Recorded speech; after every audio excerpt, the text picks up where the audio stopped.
Now in this chapter, we'll look at the configuration of Windows Server Update Services, or WSUS, which provides the ability to create a centralized patch management infrastructure. Easy for you to say.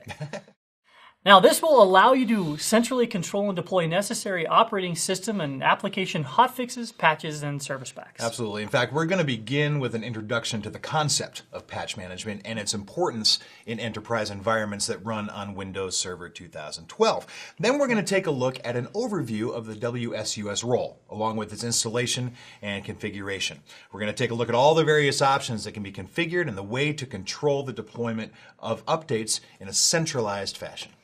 Now, armed with this information, you'll be able to help defend your systems against vulnerabilities and then keep up with the latest features by ensuring that the latest patches get installed in a timely manner.